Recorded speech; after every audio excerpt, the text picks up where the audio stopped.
we mentioned recruiting. Yeah. If you have tips, for athletes who dream of playing college soccer, what would be those tips? I think first and foremost, I'm a little biased, right? Because ultimately, like the stats I just mentioned is the biggest amount of opportunities at Division III, right?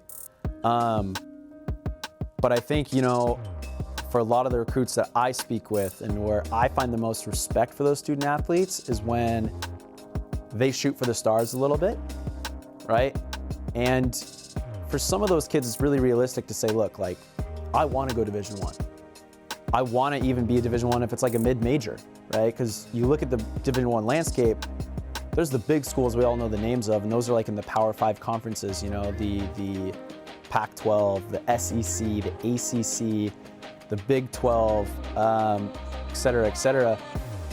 Those programs, what those kids sometimes don't understand is those programs are either going to take national team prospects, really, really high quality internationals, or just, like kind of the safe recruit, right? Like, oh, I know this kid's played in the top academy in the country. That counts, huh? That.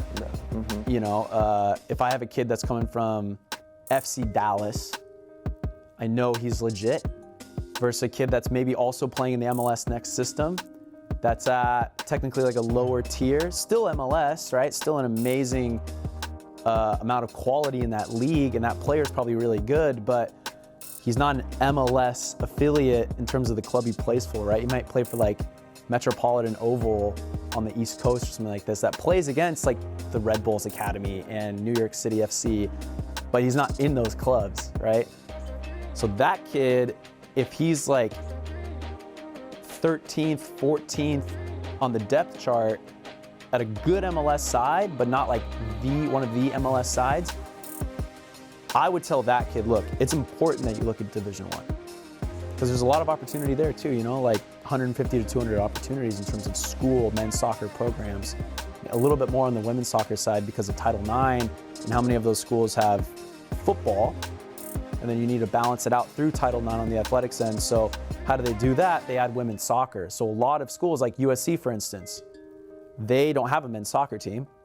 They have a women's soccer team, and they have a very, very prestigious, well-known football team. And a lot of those Power 5 conferences, as we're talking about, that's kind of how they map it out. A lot of women's soccer opportunity, even more so in those Power 5s than men's soccer opportunities, right? So women's soccer on the D1, there's a little bit more opportunity there.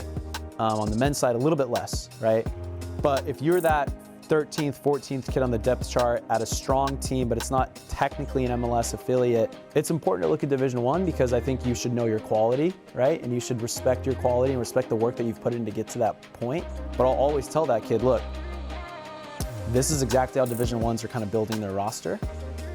They have some of the top kids in the country and in other countries coming to them. And Armando, like, we can probably go another hour and a half talking about the transfer portal and how that's affected things as well, and how that's really impacting rosters on top of COVID eligibility.